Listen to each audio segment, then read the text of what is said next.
Hello everyone, welcome to our podcast.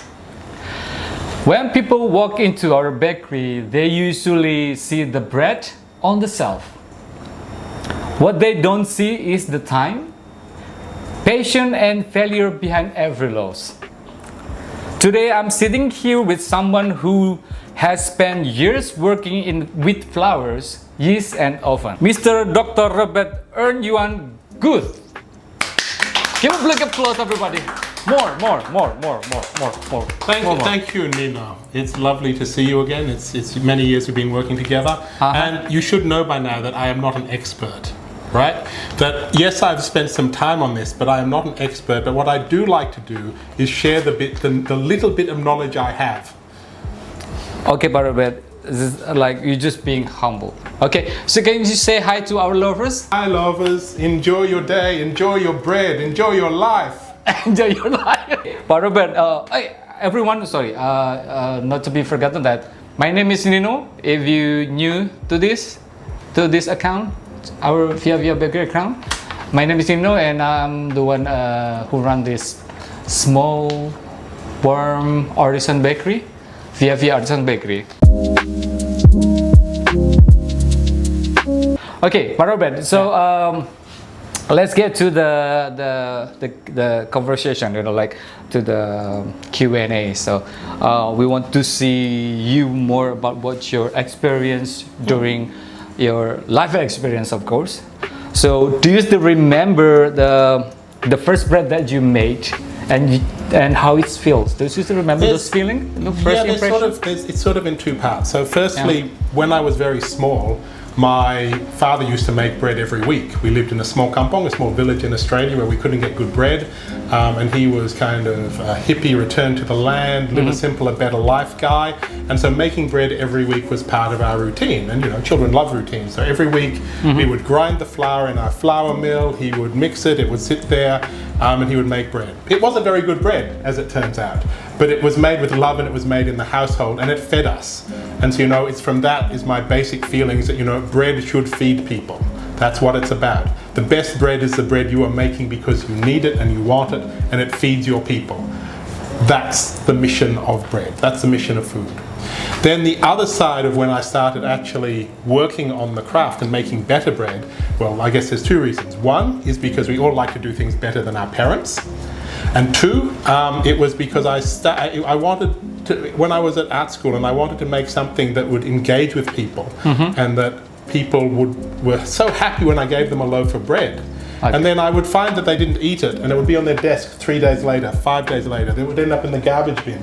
And it was obvious that they were so happy to get it, but they didn't know what to do with it. And for me as an artist, this is an interesting thing. This is an interesting relationship between something that I believe is about feeding people and good, and the most important thing is it's good enough to eat and keep you alive, and then people think, oh, it's wonderful, thank you so much, Robert, it's lovely of you, and then them not eating it but keeping it like a talisman, like an idol on their desk. So that's the two ends of bread making for me. Okay, so is it in what age are you? The first you time? make? Yeah, the first time. 4, maybe 5. 4 or 5, you already make bread with my father. You're not very good at mixing 5 loaves of bread when you're 5 years old. It's but I remember every time when we would knead it. So you have in bread, you have kneading it, first resting, shaping it, second resting. So after first resting, when you're shaping it, he would give me some to play with, and I would make little rolls or other things that would always, of course, grow because of the yeast and end up only snakes kind of kept the shape that you made them. Everything else kind of just became a blob. Wow. So you started very young, very early. Small children around here start cooking rice in the home by then, they know. Yes. That's so true. I'm started cooking rice. It's a different story, yeah. Mine, when I was so young, I'm already started how to cook rice, manually, not with a rice cooker. Yeah. Then bread is come with the modernity. When I grow up, then I meet people from around the world at ViaVia, of course.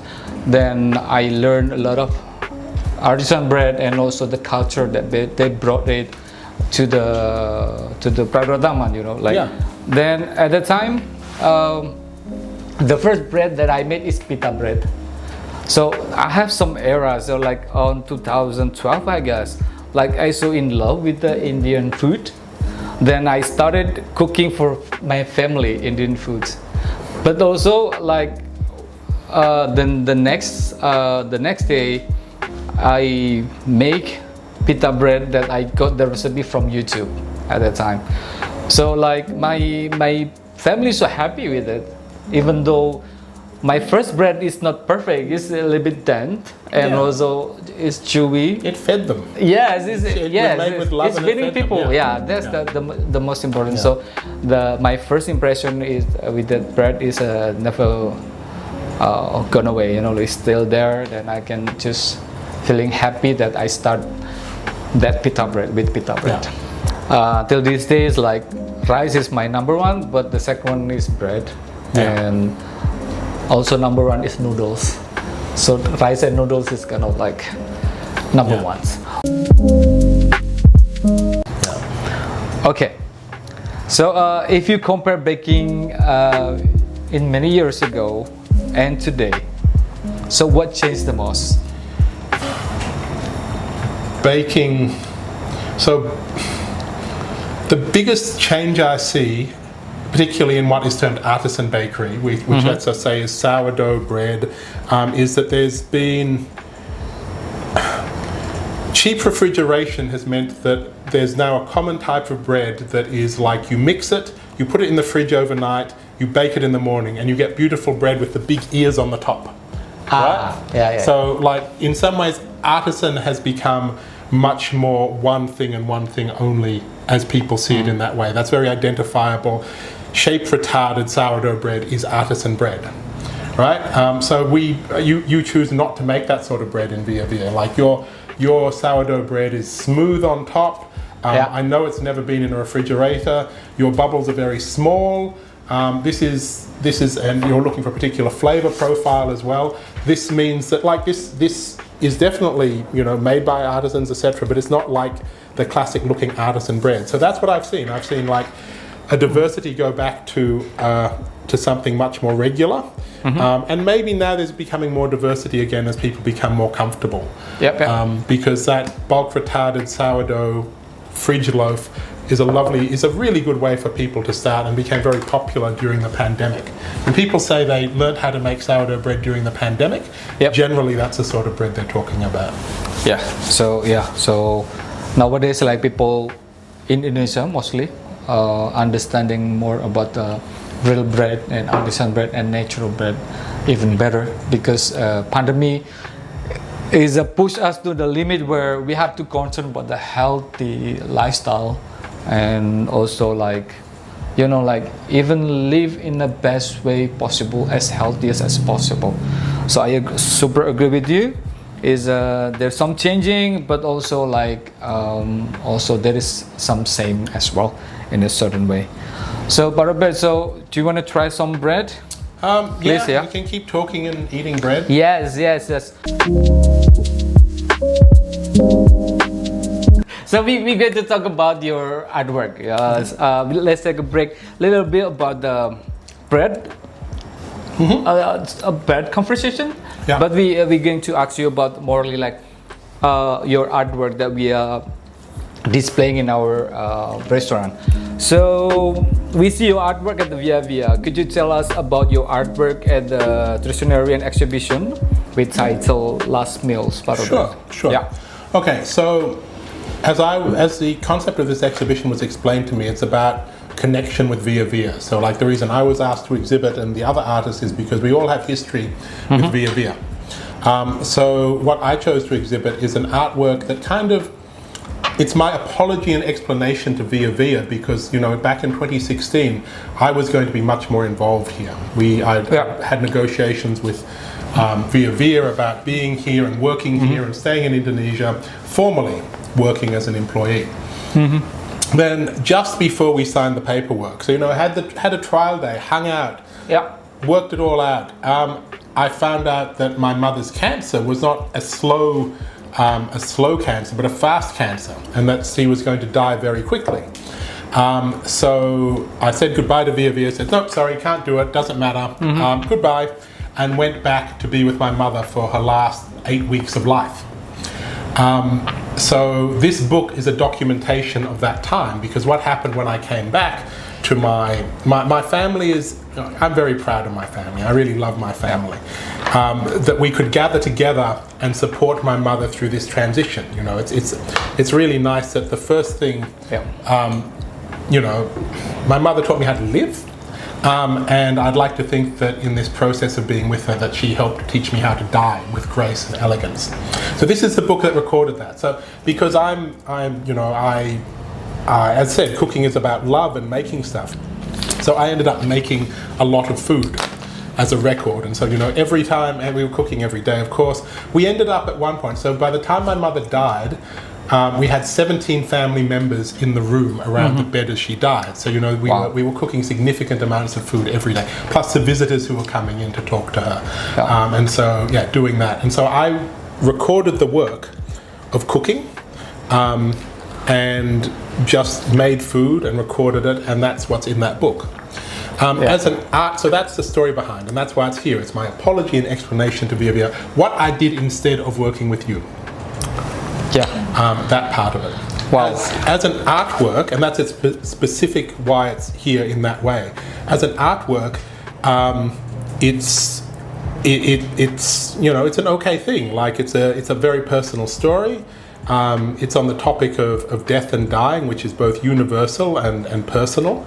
And culturally, it's interesting because this is very much in an Australian context where this happened. We can still remember that day too, like where you joined ViaVia, you developed with us artisan bread and some recipe as well, and some breakfast as well. So we kind of like remember those is very fresh, where we try to, you know, work together. Then we feel the love from there, but also even more we feel the love when you put your family first. Then you decided to not take that job, but you put your family first. Then you know, like we can see from the books, is it lovers out there want to see about the artwork that Pak Robert has in our ViaVia, you can go there and check. It's a very very loving, you know, like it's a lot of pictures. Also, it's kind of like museum, I can say. We can see day by day how the family of the 70 people in your family treat your mom very gracefully. You know, like, you know, everybody dies. Everybody dies. The thing that very sure in nowadays and forever, it just die. You know, like just please not being sad about it, but just accept it and being gracefully, you know, living and also learning how to die gracefully. That's about the highlight that I can get it from you and your family too. And at the times, like we just hearing from the text that your mom is having some cancer treatment, and also we heard that it might be not that long then everything's, but after several years, but you still, you know, coming back again with us is very much you know, like nice to have you around, you know, like as a family. Okay, Pak Robert, bread and food have a deep cultural and emotional dimension. So what message or reflection do you want to convey through the artwork, the last meal artwork? I mean, as a cultural artifact of my family in Australia, it stands by itself, and that's the message it is. It's not a message, it's a story, right? But if there was a message and I had to say it, is everyone eats, everyone dies. You know, that's beyond culture, as you say. That's what we all do. Another question about that. So maybe this is the closing segment from the artwork. So, are there any insight from your creative process as an artist that are also applicable to the craft or making artisan bread? We can hear it that you take a bread. Is that very difficult to answer the question? Well, I make artwork because I have a basic belief that the way I see the world is worth sharing with other people. Yeah. Right? I make food that I hope is worth sharing with other people. Right? Both of these things are made so they can be shared, except when I'm making work for myself or food for myself. Essentially, it's just that there's a shared impulse of doing things to support other people in this, or to show off to other people. If there's moments of self-awareness where I know that I make artwork because I'm arrogant enough to believe the way I see the world and what I do is worth giving to someone else because they haven't looked at it the way I have, and they should. And the same with food, that when I'm actually cooking interesting food or food for people to make them happy or things, it's like I'd like to think that it's a little something I do that I'm giving them another way of eating and seeing. And so with bread, it's as good as any. Like we're probably going to talk about this particular bread later as an example of this. We're going to ask you about it, and we can just answer together. Yeah. Give it for you, then you just answer it personally. Okay. So like this question is from DM, yeah? So have you ever completely failed a batch? Then what do you do when that's happened? Failure is part of getting better. It depends entirely on how bad a failure it is. So like sometimes when we're looking for technical stuff, failure is very relative. I could probably go through this bread and say, oh well, that's a failure point in that, and that's not as good as I would like to do there, and that's a bit funny. But absolute failure is really you just you be sad, you think how wasteful it is, and you just move on, because failure is part of learning. So I don't think I've ever had a failure that made me cry. But if I did, it wouldn't surprise me at some point. The time that a horse broke into where I was baking bread and destroyed 30% of the bread I was baking for my own wedding, that's a bit of a failure, but that's more being angry at a horse than a sense of sadness. So like for me, like once I have completely make one batch of bread, but again, like we have to have like problem solving in our mind. Like being a baker is also being a person that solution minded person. When you fail in this one, actually you not fail, you just have to think fast enough to transfer those failure, what we can say, into another products. For example, when you make offer proof product that for buns, then you can just redo it again. Then it's kind of like being solution minded, I guess. And also adventure, working in Indonesia with this kind of climate is very challenging. We never know what we gonna get tomorrow. Is it the humidity is increasing or even crazier, or so I think that one there's a key how to clean the mess is being solution minded. So Pak Robert, another question from the DMs is like, is baking is more about skill or feelings? It's about well, everyone, like, do we have feelings? Do we have feelings? Do I have feelings? Like with the lovers, you guys, like, do we have feeling with you guys? I don't. Do you have feeling with me? Like, that's no. right. Send us thumbs up, hearts, whatever if you have feelings. But people it's have not. no feelings. It's not about feelings. Baking is really not about feelings. You can bake because you have feelings, but like the craft, the making of bread, it's about repeatability, it's about accuracy, it's about understanding the parameters, understanding all the things that need to happen and how they need to happen, and understanding what needs to be accurate and what doesn't. We could teach a robot to be an excellent baker. Well, that's true. Yeah. AI as well, they can make a recipe in a second, right? And sometimes they're not awful. And they don't have feelings.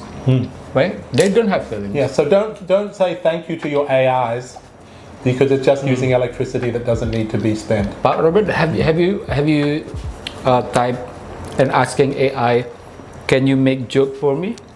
No. Oh wow, it never worked with me. Okay. Can you throw a sarcastic to me? That is a lot. Sometimes too personal. Yeah. I get offended by it. Okay. Next question. Out of everything you made, is there one bread that feels personal to you? Yeah, probably this one. This is still a favorite. Oh yeah. So in shape, the square size shape, that goes back to my father always made tin loaves. They were bigger than this. They were the full-size tin, but still. The food vlogger were doing this. Why? Yeah. Well, I don't know. Just okay. Then we talk. So it looks more like a coffin than a headstone. But, if we go back to earlier conversations about mortality. Yeah, so this is a recipe we developed here at ViaVia that I still feel very personal about. Using red rice in bread is not common. It's a bit of an attempt to bring something local into bread. Sunflower seeds have a global pricing, so it's quite an economical thing to add to bread as well. Rye flour just is nice to use and holds it all together, and it just tastes good. It's just a really it's a bread I'm very proud of.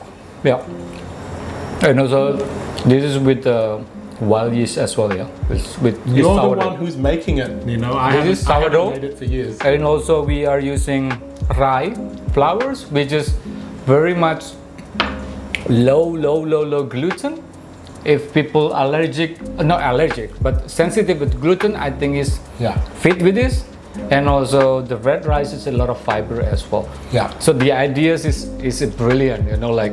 It's kind of like we can say it's a fusion. Like meeting the ideas from the West and solving a problem, because the other way you make something with the low gluten is you start using gluten-free flours, and that just maybe in a different life we would have had time to develop like a moncaf, which is a fermented tapioca flour, or a banana flour, or there's a bunch of other stuff. But this still reads like a good European style bread. So it's still identifiable as European style bread, but has 30% local ingredients. Yes, still European. It's not that fusion, but again, this is a very nice, wonderful meeting ideas, with West and local ingredients. And also, we still can make this bread even though pandemic happened, because we can use it like local sunflowers, even though not that much, but we're still there. And also we can substitute with the rye with sorghum. And I believe it's kind of like survival mode that we can use it. Essential product as well. Is the sourdough supposed to taste sour, or am I misunderstanding it? Well, you judge. You judge. Is it misunderstanding, or is it's supposed to taste sour? You can make sourdough bread that doesn't taste very sour.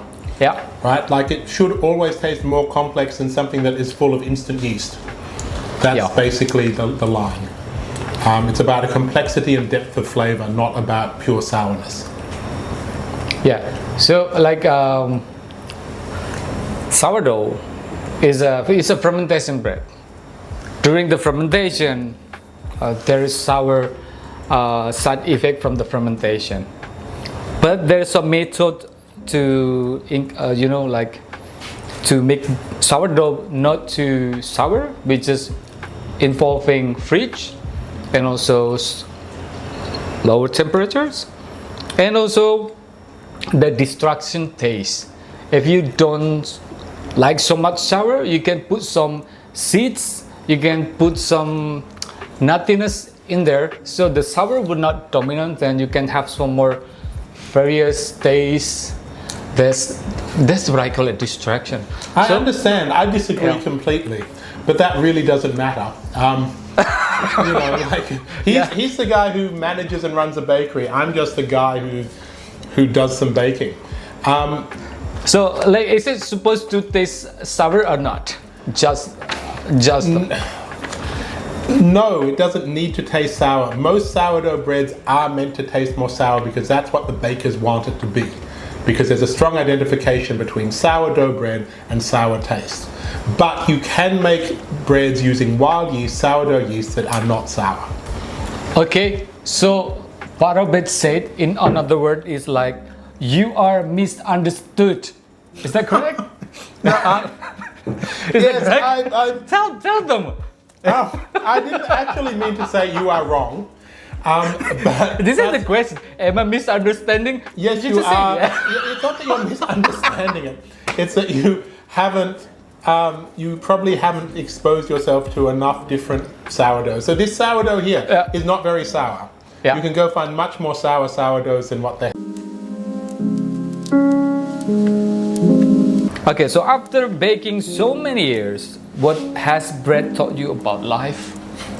Oh my God. We are people have no life. Yeah. No. I think so. No. Don't. I hope you're not asking this question. Whoever asked this question, I hope you're not asking this to get inspiration. Why you Don't worry so much recommend- about our life? Like, Yeah, I don't recommend learning how to bake bread as a way to find meaning in your own life. It doesn't really work that way. I don't well, know. Baking hasn't really. I'm gonna start with this. Okay, So, you start. like baking in artisan way is we cannot jump the process. There is some long process, short process, and also a lot of checking out during the process. And the baking is taught me how to be more patient, I guess.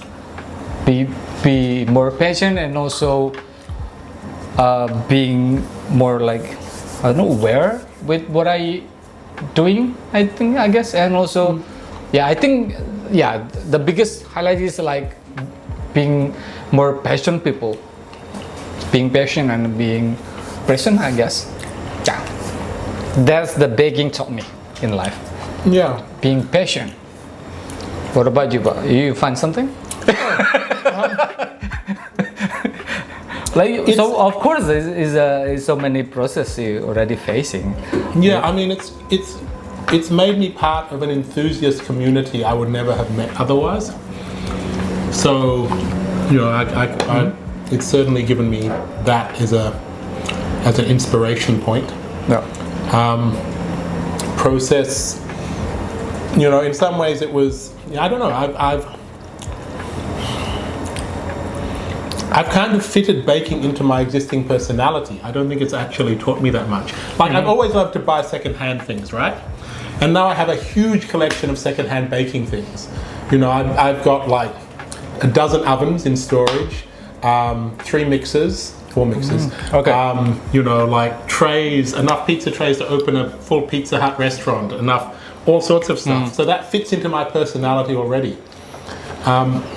So Maybe it made me accept that I'm a little bit more precise than I thought I was, because you have to actually be quite precise to make consistent bread. Yeah. But it's not a way I've ever thought about what baking has done for me. Or maybe the baking is make you a better collector. No. Like you used to, like you have more oven, you have more trays, you have more like. I have more baking equipment. Baking has made me a better baking equipment collector. But like, I can remember my first collections again as a small child of, you know, the bottle tops when you open from the soft drink. Yeah. I collected these. Oh wow. You know, I collected these. I collected beautiful rocks, ordinary rocks, beautiful rocks. I collected all of these things. So, Yeah. Do you have to make it as your artwork? I think like. No, I think no one needs to see this ever again. Well, compared to that book, the book is so much love than your rocks, I guess. Yeah. But you can put it on display. Anyway, we're moving on to the next question. So, why does your bread sell out so fast? Oh, I think it's for me. Is it? I think it's. I think I can answer it for you. It's because. Okay, sure. It's Please, because go you ahead. bake the right amount.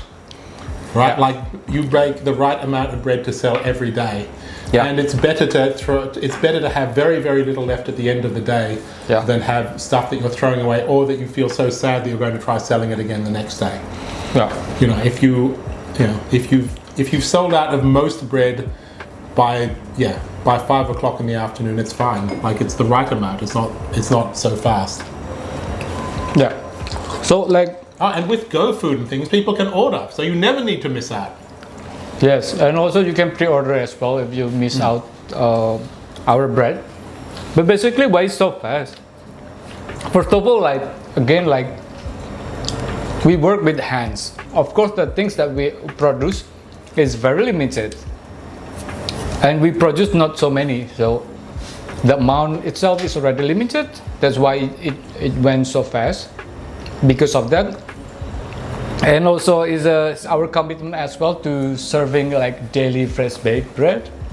That is one of the reason why we are very limited in baking. But also people can just pre-order it. You know, like you can order it like for tomorrow, then you're not missing any. Yeah, you don't. Yeah, it sells out fast because they're baking the right amount, but you don't have to miss out.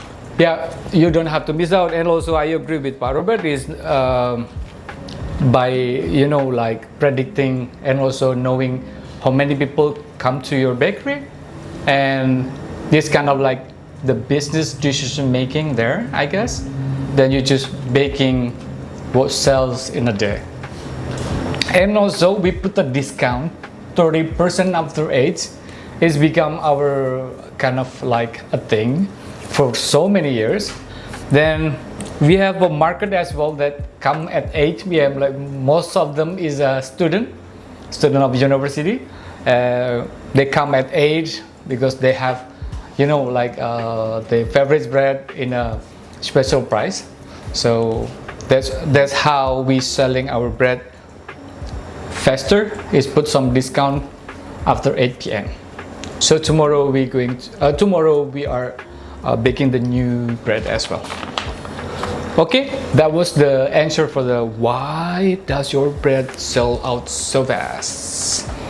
Okay, so the next question is artisan bread supposed to look imperfect?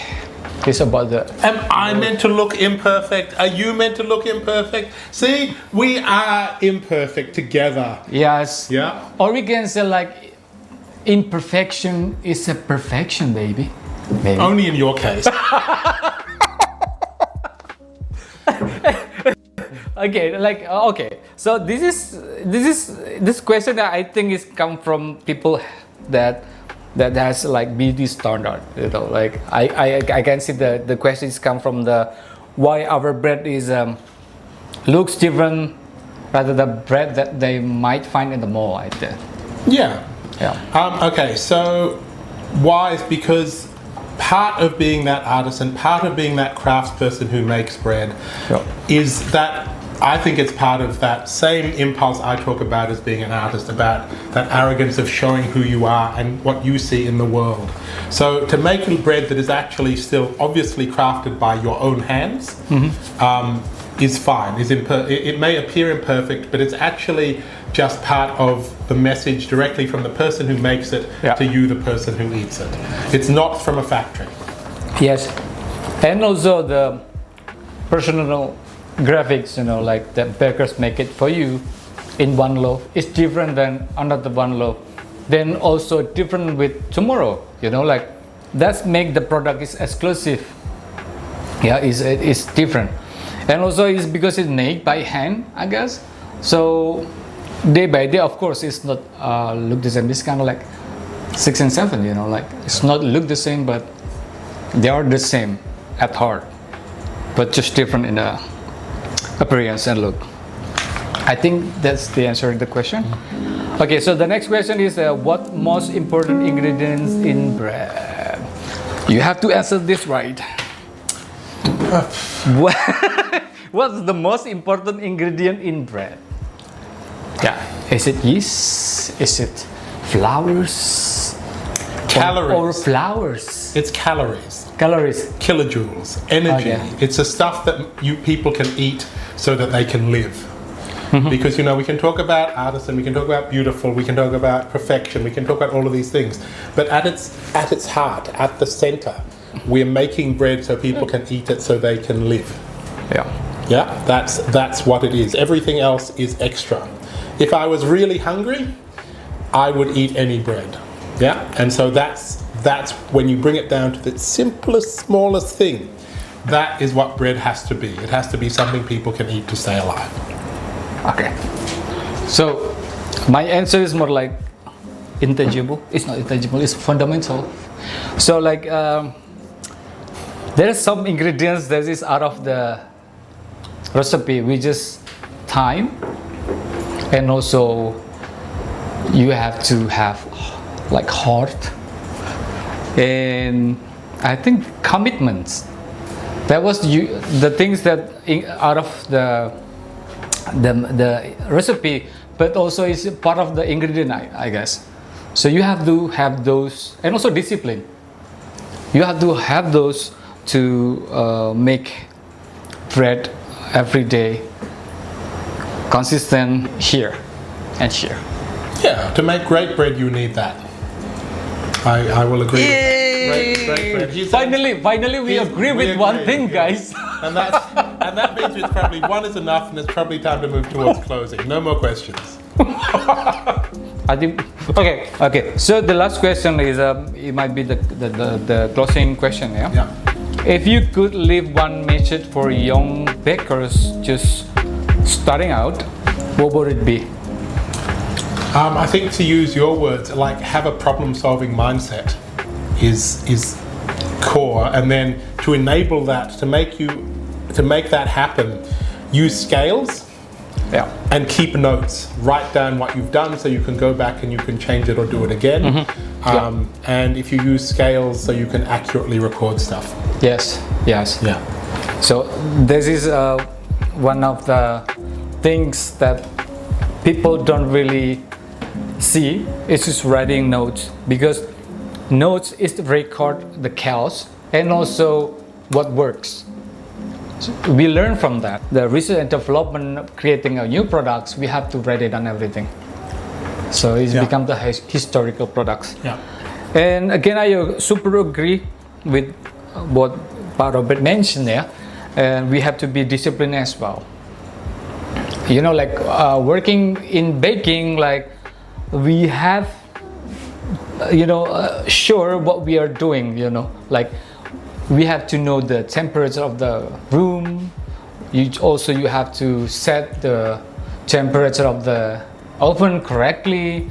Then also you have to make sure everything's up, like you cannot use, I know like some recipe they say like spoon blah blah blah blah blah blah, but again, as the beginner, please use scale, because scale is more accurate, more accurate, and also is help you better rather than with the spoon, because the spoon is like this. Is it Montanious spoon? So, or like, I don't know, is it Merapi spoon? I don't know, like also is becoming a big involved in the result as well. So those things that we have to keep it in our head is being those things, like being principle, and also what you say again, but is being problem solving. Which are your words? Yeah, that's my word. Yeah. It's being problem solving, like.